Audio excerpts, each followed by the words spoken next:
네, 조 바이든 미국 대통령이 취임 65일을 맞아 처음으로 단독 기자회견을 열었습니다. 이 자리에서 코로나19 대처와 관련해서 애초 설정한 목표인 100일 내 1억 회 백신 접종을 이미 달성했다며 2억 회로 올렸는데요. 한반도 문제와 관련해서는 북한이 긴장 고조를 선택한다면 그에 따른 대응이 있을 거라고 말했습니다. 워싱턴 연결해 보겠습니다. 강태욱 특파원. 네, 워싱턴입니다. 네, 북한의 최근 미사일 시험 발사와 관련해서 언급이 있었죠. 네, 북한의 미사일 시험 발사에 대해 말했는데요. 미사일 시험은 유엔 결의 위반이라고 밝혔습니다.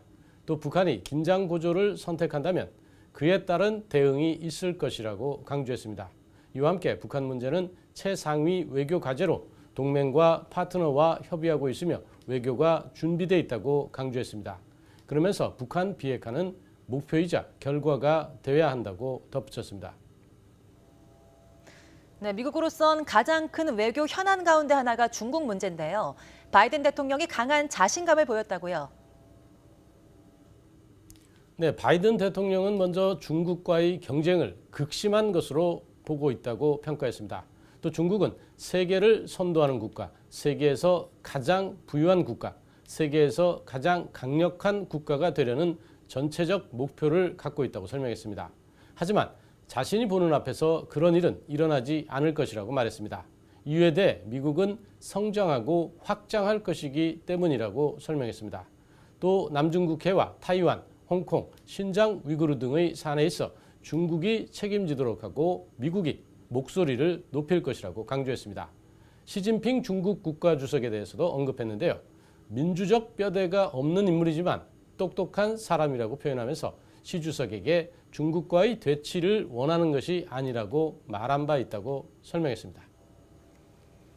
네, 백신 접종과 관련해서는 목표를 2배인 2억 회로 올렸다고요, 접종률을. 네, 그렇습니다. 바이든 대통령은 가장 먼저 백신 문제를 언급했는데요. 취임하면서 가장 역점을 둔 현안이기도 합니다. 취임 100일 이내에 1억 명에게 백신 접종을 하겠다고 했는데 그 목표를 이미 달성했다고 소개했습니다. 58일 만에 1억 명에게 백신 접종을 마쳤다는 겁니다. 그런 만큼 목표를 2배로 올리겠다고 말했습니다. 남은 42일 동안 추가로 1억 명에게 백신 접종을 하겠다고 강조했습니다. 또 취임 100일 이내에 대부분의 학교 문을 열겠다고 한 목표도 거의 절반에 이르고 있다고 밝혔습니다. 남은 기간 교사와 학교 관계자들이 백신을 맞고 학교를 준비시키면 목표에 달성할 수 있다고 설명했습니다. 지금까지 워싱턴에서 YTN 강태욱입니다.